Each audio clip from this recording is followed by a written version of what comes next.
जलता नहीं हम क्या करें, तुम्हीं कहे तो अब है जाने अदा हम क्या करें।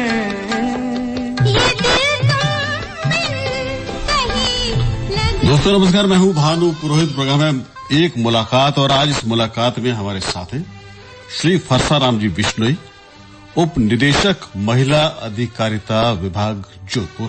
फरसाराम जी बहुत स्वागत है आपका। धन्यवाद सर। गाना सुन ले पहले। जी सर। किसी के दिल में बस के दिल को तड़पाना नहीं अच्छा, किसी के दिल में बस के दिल को तड़पाना नहीं अच्छा, निगाहों को झलक दे के छुप जाना नहीं अच्छा, उम्मीदों के खिले गुलशन को झुलसाना नहीं अच्छा, हमें तुम बिन कोई जचता नहीं, हम क्या करें, तुम ही कह दो अब है जाने वफा हम क्या करें। लुटे दिल में दिया जलता नहीं हम क्या करें।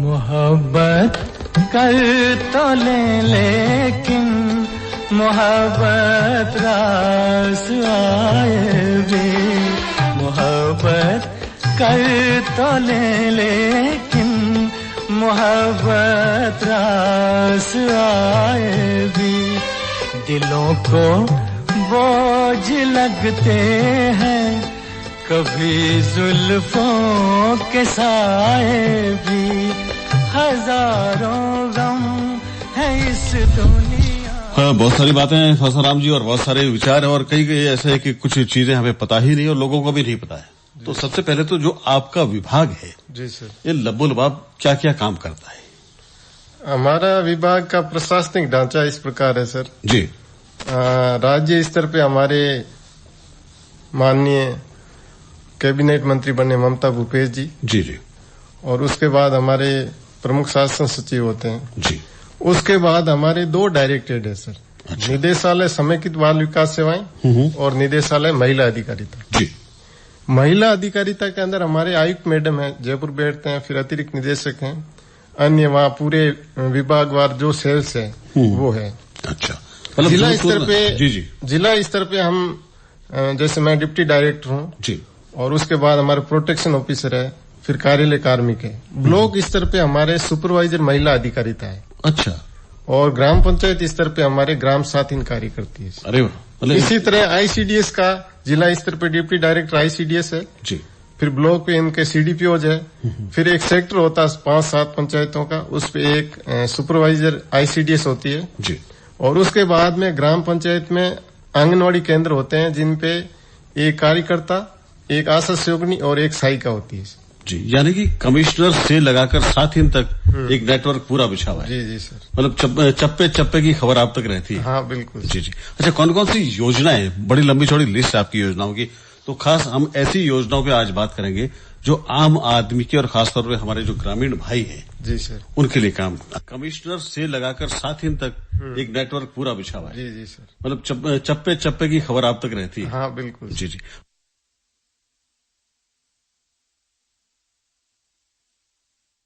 के लिए हर विभाग में कोई न कोई स्कीम है जी।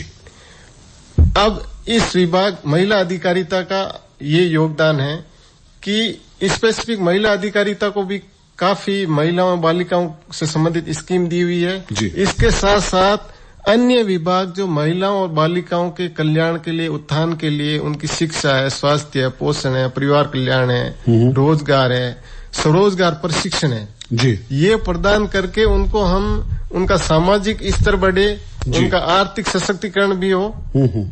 और ग्रामीण क्षेत्र में अपन देखते हैं काफी अंधविश्वास है, कुरीतियां हैं, कुप्रथाएं हैं, महिला और पुरुष में भेदभाव करने वाली ऐसी चीजें हैं, उनको मिटाने के लिए हमारा विभाग है बराबर प्रयास करता है और महिलाओं के आत्मविश्वास को बढ़ाता है, उनको अग्रिम पंक्ति लाने की प्रयास करता है ताकि उनके पास जो क्षमताएं हैं वो उनको पूरा प्रखर रूप में उपयोग कर सके और अपना सर्वस्व है वो समाज को, देश को प्रदान कर सके। जी, मतलब सबसे आगे लाने की एक चेष्टा रहती है, उनकी जो कला है जी, उनका जो काम है। और मैं देखता हूँ कई बार आप आते हैं अर्बन हाट और इस तरह की बातें। हाँ बिल्कुल, ये हमारे उसके ही पार्ट हैं। जी जी। तो हमारे हम ग्राम पंचायत स्तर पे बात करें सर जी, तो ग्राम साथिन होती है, उसका चयन हम विज्ञप्ति द्वारा करते हैं। कम से कम मैट्रिक उत्तीर्ण महिला होती है और वो ग्राम पंचायत के पूरे पंचायत के साथ समन्वय करके, अन्य विभागों के साथ समन्वय करके और हर घर ढाणी तक संपर्क करके महिलाओं की क्या समस्याएं हैं, सरकारी स्कीम का उन्हें लाभ कैसे दिया जा सकता है, कैसे आवेदन किया जा सकता है लाभ लेने के लिए, ये सारा नेटवर्क के रूप में हमारे वहाँ पंचायत पे साथिन काम करती है। जी। अच्छा, साथिन बनने की या चयन की भी कोई प्रक्रिया होती है? बिल्कुल, इसका स्पष्ट सर्कुलर निकला हुआ है जी, और अखबार में विज्ञप्ति दी जाती है ताकि सब आवेदनकर्ताओं को अच्छी तरह पता चले और फार्म भरवा करके मेरिट बनाई जाती है। मेरिट के आधार पर चयन होकर के फिर ग्राम सभा में जाता है, ग्राम सभा इसका अनुमोदन करती है, फिर उसका हम प्रशिक्षण के लिए नामांकन करके चयन आदेश जारी करते हैं। पूरी तरह से पारदर्शी सिस्टम से चयन होता है। अच्छा, फरसाराम जी, अक्सर एक एब्रिविएशन हम लोग सुनते हैं जी, BBBP जी, लेकिन हमारे समझ ऐसा कुछ नहीं आता, ये क्या है?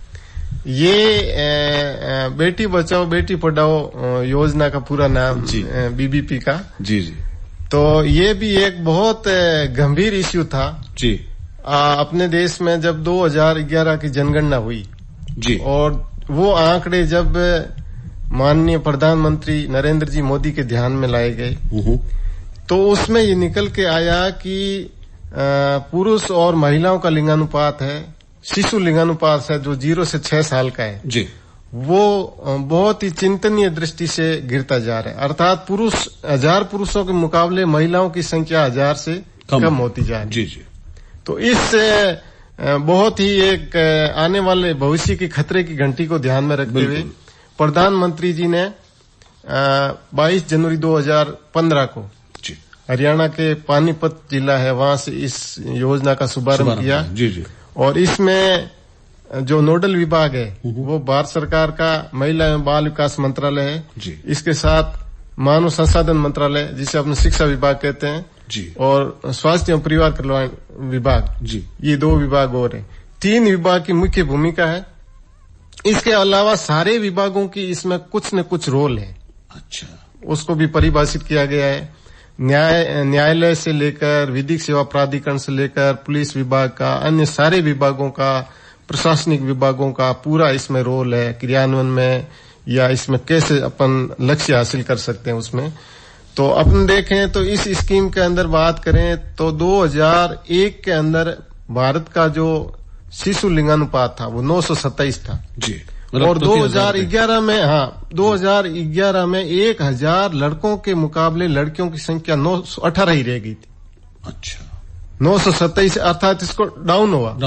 तो ये और डाउन न जाए, इसको हम पूरा 1000 के बराबर बैलेंस में नहीं लाए तो इससे नीचे कम से कम नहीं गिरने दें।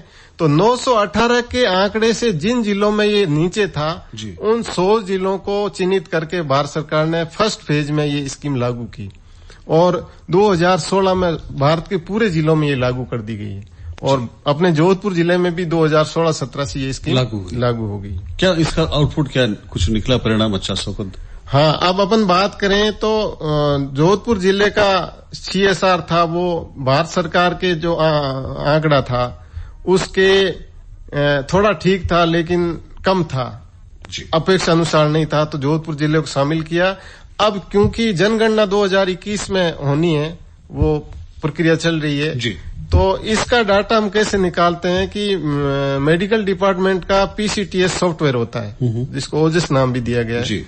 वहाँ सॉफ्टवेयर पे जैसे इंस्टीट्यूशनल डिलीवरी होती है, सरकारी या सरकार द्वारा अनुमोदित हॉस्पिटल है उनमें, तो वहाँ पे उनकी एंट्री इस सॉफ्टवेयर पे कर दी जाती है। और उसमें लड़के लड़कियां कितने जन्म ले रहे हैं वो एंट्री उस पे हो जाती है, और उसको अपन बोलते हैं SRB, sex ratio at birth. और उसमें जो आंकड़े हैं वो 0 से 1 साल तक के होते हैं जी, अर्थात एकदम लेटेस्ट होते हैं। इसमें एक इसका ये भी इश्यू है कि कुछ हो सकता संस्था की डिलीवरी नहीं हुई हो जी, कुछ एंट्रीज ठीक नहीं हो, तो वो इसमें थोड़ा फर्क रह सकता है। बाकी ये लगभग आंकड़ा सही होता है। और अपने जोधपुर जिले का 2021 में आंकड़ा है वो 962 का है, अर्थात कॉन्स्टेंटली अपन इम्प्रूव कर रहे हैं। हाँ, और 2019 के अंदर भारत सरकार ने राजस्थान के जिलों का चयन किया कि पिछले 5 सालों में स्कीम जब से लागू हुई जी, सबसे अच्छा सुधार राजस्थान के किस जिले में हुआ, तो उसके लिए जोधपुर जिले का चयन किया गया। क्या बात। और जोधपुर जिले को भारत सरकार द्वारा महिला बाल विकास मंत्रालय द्वारा इसके लिए सम्मानित किया गया। तो श्रोता जानते ही है कि ये जो जिला है बिल्कुल फरसाराम जी के ही हवाले है, और जिले में जो अच्छे अच्छे काम किए हैं, तो विष्णु साहब इसमें मैं निवेदन करूं कि हमारे संभागीय आयुक्त महोदय है, जिला कलेक्टर महोदय है, अन्य जो सीनियर ऑफिसर्स है जी, उनका बराबर हमें गाइडेंस मिलता रहता है, और उनके मार्गदर्शन से हमने बहुत कई नवाचार भी किए हैं, और उन नवाचारों से फायदा मिला है। चिकित्सा एवं स्वास्थ्य विभाग ने भी अपने स्तर से काफी अच्छे प्रयास किए, उसका ही परिणाम है कि अपन इस अच्छी प्रगति कर रहे हैं। अच्छा फरसाराम जी, छोटी सी बात पूछना ये चाह रहा हूँ कि गांव ढाणी में जाके कैसे और कौन समझाइश करता है कि अगर बेटी हो जाए तो उसको संभाल के रखना है, उसको पालना है, उसका पोषण करना है। अब अपन पुराने जमाने से अब वर्तमान की तुलना करें जी, तो हमारे बुजुर्ग थे, दादी माँ थी, माताएं थी जी, जिनके ये होता था कि कोई महिला ने लड़की को जन्म दिया है तो घर में कोहराम जैसी स्थिति हो जाती थी जी। और एक वो मतलब एक कोई आ गया ऊपर संकट बड़ा जी, ऐसी परिस्थितियां हो जाती थी। वो वाकई अब चेंज हो गया। हाँ। अब हम खुद, मैं ग्रामीण पृष्ठभूमि से हूँ, तो अब वो परिस्थितियां नहीं है, और परिवार नियोजन का भी बहुत फर्क पड़ा है आजकल। उस पे लोग ध्यान दे रहे हैं, लड़का है चाहे लड़की, उस पे कोई ज्यादा भेदभाव नहीं किया जा रहा है। एक बहुत अच्छी शुरुआत है जी। और हम देखते हैं कि लड़कों द्वारा जो कई प्रथाएं हैं या कई संस्कार हैं, रिवाज है, उनका संपादन किया जाता था। हाँ, वो लड़कियां कर रही है। बिल्कुल सही कहा। ठीक है, तो अब वो ना, जैसे मृत्यु पे माता पिता को कंधा देना, वो लड़कियां कर रही है। बिल्कुल। और जब उनकी पेरेंट्स की मृत्यु होती है तो वो शोक सभा होती है, उसमें जो भी अनुष्ठान होते हैं वो वाकई लड़कियां कर रही है। बिल्कुल ठीक है। इसी तरह जब बुढ़ापे में माँ बाप का पालन पोषण का जिम्मा का बेटा है वो हमारे करेगा, उसकी तरह बेटियां भी वहां रह करके उनका पालन पोषण कर रही है, उनका स्वास्थ्य का ध्यान है बुढ़ापे में, संपूर्ण जिम्मेदारियां लड़कियां उठा रही है। तो वो पूरा धारणाएं चेंज हो गई है। लड़का लड़की जो प्लस बेनिफिट मानते थे लड़कों के लिए, वो कोई भूमिका अब रही नहीं। वो सारी भ्रांतियां मिट गई है, और लड़के लड़कियों को बराबर, और जहां भी है प्रयास करें, समाज भी प्रयास करें, हम सब मिलकर प्रयास करेंगे तो कोई ऐसी स्थिति नहीं है। पहले ये भी था लड़कियां को तो घर में काम करना है। हाँ। अब वो नहीं, लड़कियां तो देखें 10th का रिजल्ट आता है तो सारी लड़कियां होती है टॉप में। IAS का रिजल्ट आता है तो उसमें देखते हैं कि टॉप 10 या टॉप 20 में कितनी लड़कियां, वो सारी ज्यादा होती है। तो वो कोई चीज रही नहीं कि कोई ऐसा क्षेत्र रहा नहीं जिसमें बालिकाएं या महिलाएं पुरुषों से कम है, बल्कि उनसे अधिक उच्चतर स्थिति में है। उनको बस हमें मौका देना है, बाकी वो उड़ान अपने आप भरेगी, कोई भी उसमें पाबंदी नहीं। बिल्कुल सही शब्द आपने इस्तेमाल किया है, जो उड़ान शब्द आपने इस्तेमाल किया है, इसकी भी चर्चा अभी बहुत जोर शोर से है। जी सर। तो फरसाराम जी थोड़ा सा विस्तार से बताएं उड़ान क्या है और इसका लाभ जो है कौन कैसे ले सकता है। मैं सबसे पहले तो उड़ान शब्द आते ही हमारे राज्य के लोकप्रिय माननीय मुख्यमंत्री जी अशोक जी गहलोत साहब का बहुत बहुत आभार व्यक्त करूंगा जी, क्योंकि उनके प्रयासों से ही, उनके मार्गदर्शन से ये स्कीम है वो राज्य की महिलाओं और बालिकाओं को हम प्रदान कर पा रहे हैं जी।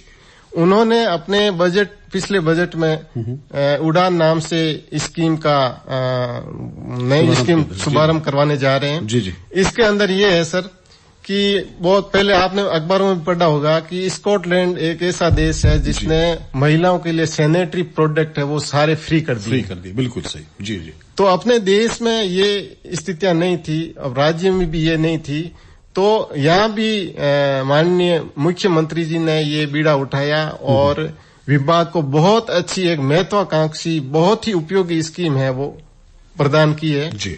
अच्छा बजट दिया है। आप सोचेंगे कि 150 से 200 करोड़ रुपए सालाना इस पे बजट दिया गया है जी। बहुत बड़ी चीज है ये जी। और इसमें क्या था, पहले सर मेडिकल डिपार्टमेंट के थ्रू सरकारी स्कूलों में बच्चियों को सैनिटरी नैपकिन फ्री थे। बाकी यूनिवर्सल रूप में ये व्यवस्था राजस्थान में नहीं थी जी। तो इस बजट घोषणा में ये प्रावधान किया गया। उसके बाद हमारे विभाग ने बहुत अच्छी तरह से एक्सरसाइज करके असेसमेंट करके और इनको 2 चरणों में लॉन्च करने का प्रावधान किया गया है जी। शीघ्र ही माननीय मुख्यमंत्री जी इस योजना का स्टेट लेवल से लॉन्च करेंगे। इसकी तैयारियां पूरी हो चुकी है।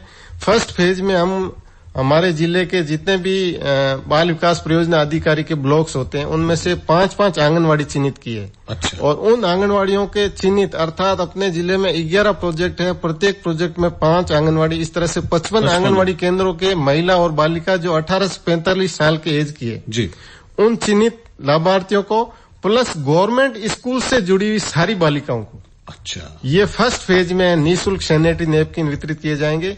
इसमें ये सर एक 6 पैड का एक पैकेट आता है अर्थात 1 महीने के लिए 2 पैकेट दिए जाएंगे 12 सैनिटरी पैड्स। इस तरह 2 महीने की सप्लाई एक साथ होगी अर्थात 24 पैकेट है वो उनको 2 महीने के हिसाब से दिए जाएंगे। 24 पैड्स है वो दिए जाएंगे, 4 पैकेट दिए जाएंगे। और दूसरे चरण में अपन देखते हैं कि सामाजिक न्याय अधिकारिता के हॉस्टल्स हैं, आदिवासी जनजातीय क्षेत्र विभाग के द्वारा जो चालित हॉस्टल है, कस्तूरबा गांधी हॉस्टल्स हैं, शारदे हॉस्टल्स हैं, अन्य विभागों के जैसे अल्पसंख्यक विभाग के कोई हॉस्टल चल रहे हैं, इन सारे विभागों में जो बालिकाएं महिलाएं रह के प्रशिक्षण ले रही या शिक्षा प्राप्त कर रही है उन सभी को प्लस आंगनवाड़ी से जुड़ी हुई सारी महिलाएं बालिकाएं इनको सबको है वो मासिक डिमांड अनुसार सारे सैनिटरी नैपकिन्स है वो निःशुल्क वितरित किए जाएंगे। और ये मार्च 2022 तक सारी व्यवस्थाएं सुचारू रूप से संचालित हो जाएगी। बहुत बड़ी योजना है और करोड़ों में योजना है और कितनी अच्छी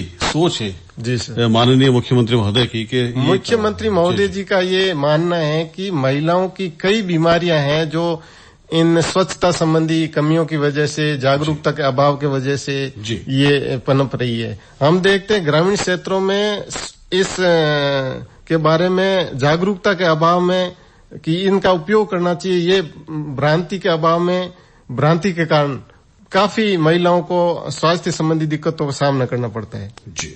तो वो चीजें नहीं हो, जागरूकता भी बढ़े, उपयोग करने के लिए भी उनको मार्गदर्शन करना है, इनको डिस्पोज कैसे करना वो भी साथ साथ हम सारा व्यवस्था करेंगे। बहुत बड़ी योजना, अच्छी योजना है। फरसान राम जी आगे बढ़े उससे पहले छोटा सा एक कमर्शियल ब्रेक लेना चाह रहे हैं। घर घर में जल, हर घर में नल लाया जल जीवन मिशन, जल जीवन मिशन। अब ना होगी दूषित जल से बीमारी, स्वस्थ रहेंगे बच्चे और नर नारी, ये है जल जीवन मिशन। अब पहुंच रहा है हर घर नल से जल। राजस्थान सरकार द्वारा जनहित में प्रसारित। राजस्थान सरकार चिरंजीवी योजना तहत विनायका हॉस्पिटल में पथरी, प्रोस्टेट, स्त्री रोग, निसंतानता का मुफ्त इलाज पाए। आए विनायका हॉस्पिटल एट गीता भवन रोड। बहने न दे से व्यर्थ कभी कीमत तू जान ले, जल के बिना तेरा कल है कहाँ पगले इंसान, जल की कीमत को तू जान। जल व्यर्थ ना बहाए, इसकी एक एक बूंद बचाए। जल जीवन मिशन के अंतर्गत राजस्थान सरकार ने यह ठाना है कि राजस्थान के हर घर में पीने का शुद्ध जल पहुंचाना है। जल बचाएं, जीवन बचाएं। राजस्थान सरकार द्वारा जनहित में प्रसारित।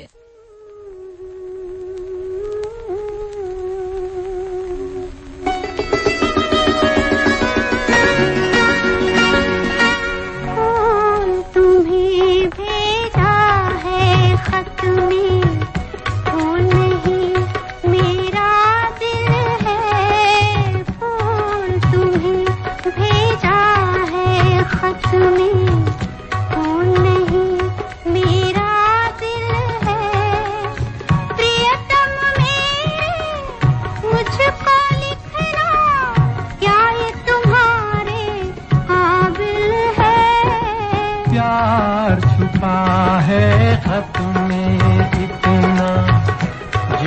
कागज में मोती चूम ही लेता हाथ तुम्हारा पास जो तुमने होती। तुम्हें भेजा है खत में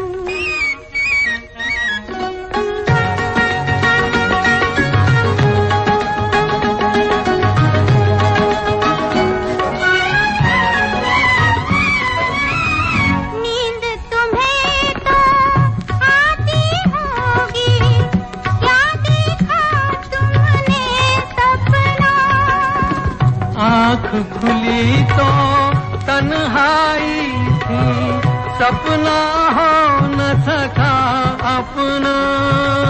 तन्हाई हम दूर करेंगे, ले आओ तुम शहनाई। प्रीत बढ़ाकर भूल न जाना, प्रीत तुम्हीं ने सिखलाई।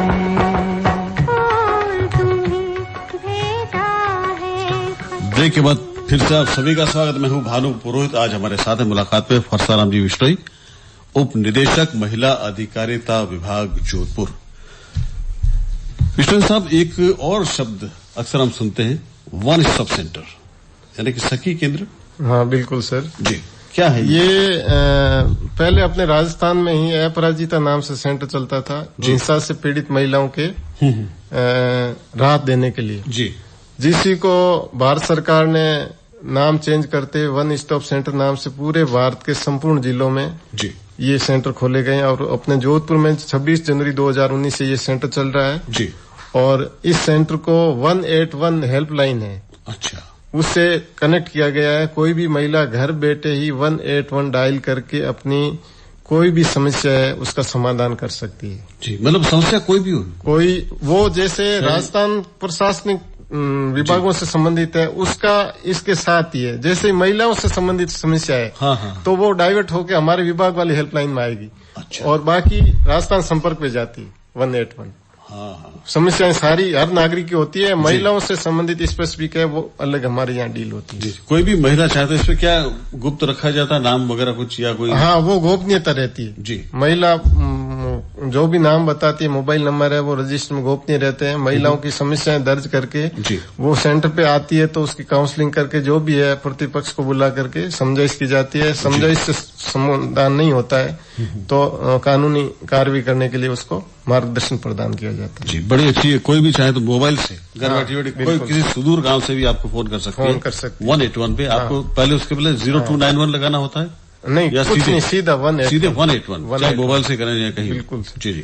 और उनको ऐसी स्थिति में रेस्क्यू करने की स्थिति में कोई ऐसी समस्या है तो भी हम पुलिस की मदद से उसको घर से ही ऐसा कार्य करते हैं जी। मतलब डरने की और दबने की कतई आवश्यकता नहीं है। आप अपनी सीधी समस्या 181 यानी कि 181 पर फोन करके बता सकती है। आपका नाम भी गुप्त रखा जाता है और आपकी समस्या सुनी जाती है और उसे सुलझाया भी जाता है। अच्छा, एक और है, अक्सर ये अच्छे मेले आप लगाते हैं अमृता हाट बाजार में। हाँ बिल्कुल, ये हमारे महिला स्वयं सहायता समूह है जो एक ही तबके की महिलाएं होती है, वो मिलके समूह बनाती है और वो प्रोडक्ट भी बनाती है। लेकिन उस प्रोडक्ट को बेचे का मार्केटिंग के लिए कोई उनको अवसर नहीं होता है तो विभाग ने अमृता हाट नाम से राज्य स्तर पे, संभागीय स्तर पे, जिला स्तर पे ये व्यवस्था की है। और अपने जोधपुर जिले में हम 1 से 7 फरवरी को ये अमृता हाट का आयोजन करेंगे जिसमें स्वयं सहायता समूह के साथ साथ आर्टिजन कार्ड वाली महिलाएं हैं या अन्य ग्रामीण इकाई है जो वास्तव में अच्छे प्रोडक्ट है, अच्छी क्वालिटी के हैं, उनको हम अवसर देंगे और निःशुल्क स्टॉल आवंटित की जाएगी। अन्य सारी व्यवस्थाएं होगी, अच्छा प्रसार होगा और जिले के पूरे नागरिक आकर के उनके प्रोडक्ट की अच्छी खरीदारी करेंगे, ऐसा हम प्रयास करेंगे। अच्छा, कोई इसमें अपना कुछ प्रोडक्ट लेके आना चाहिए क्या? उसको क्या क्या दुकान दी जाती, पैसे लेते हैं आप उनसे? नहीं, कोई पैसे नहीं है। एक अपने यहाँ पाली रोड पे अर्बन हाट बना हुआ है जी, वहाँ पे परमानेंट दुकानें बनी हुई है और वो दुकानें उनको अलॉट की जाती है, उनसे कोई फीस नहीं ली जाती है। उनके रहने, खाने, आने जाने जो भी व्यवस्था विभाग ने की है वो सारी निःशुल्क की जाती है। आयोजन पूरा एक समारोह की तरह होता है, सारा विभाग की तरफ से निःशुल्क होता है और अच्छा प्रचार प्रसार भी किया जाता है ताकि उनके जो प्रोडक्ट है वो सारे बेच करके घर जाएं। अभी हमने पीछे लगाया था कस्तूरबा गांधी हाट बाजार जी, उसमें भी इन्होंने स्टॉल लगाई, बहुत अच्छी इनकी बिक्री हुई थी जी। अच्छा, ये संपर्क किससे करें आके अगर कोई लगाना चाहे तो? ये हमारे कार्यालय यहाँ डीआरडीए कलेक्ट्रेट परिसर में जी, या हमारे ऑफिस में आकर के या मेरे से कभी भी संपर्क कर सकते। इनको साथ में क्या कोई डॉक्यूमेंट लाना होता है? इनके जो आर्टिजन कार्ड है वो ले आए। अच्छा। और समूह बना हुआ तो उस समूह का जो गठन का आदेश है वो ले आए और प्रोडक्ट क्या क्या वो एक लिस्ट बना के लिए आए जी। तो उसके आधार पर हम सूची तैयार कर लेंगे, जब भी ये शुरू होगा उनको अवगत करवा के मौका दे देंगे। जी। 1 मिनट का समय और बाकी है, 1 मिनट का समय। आप ये मुख्यमंत्री सामूहिक विवाह योजना है, ये बहुत अच्छी स्कीम है, अपने जिले में बहुत अच्छे ढंग से हो रहे हैं और सालाना 2 से 2.5 करोड़ रुपए का अनुदान दिया जाता है जी। इसमें कोई भी रजिस्टर्ड संस्था है जी वो आवेदन करती है और कम से कम 10 जोड़े उसके पास तैयार होने चाहिए, अधिकतम 500 जोड़ों का सामूहिक विवाह एक साथ कर सकती है जी। और प्रति जोड़ा 18,000 रुपए का अनुदान है, जिसमें से 15,000 रुपए वधु के खाते में जमा करवाए जाते हैं, 3,000 रुपए आयोजक संस्था को प्रदान किया जाता है जी। बड़ी अच्छी योजना है। मैं समझता हूँ कि हम ही आधी योजनाओं के बारे में ही जान पाए, लेकिन समय की कमी है फरसाराम जी। तो फिलहाल श्रोताओं को बता दें कि आज हमारे साथ है फरसाराम जी बिश्नोई, उप निदेशक महिला अधिकारिता विभाग जोधपुर।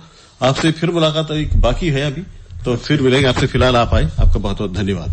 धन्यवाद सर।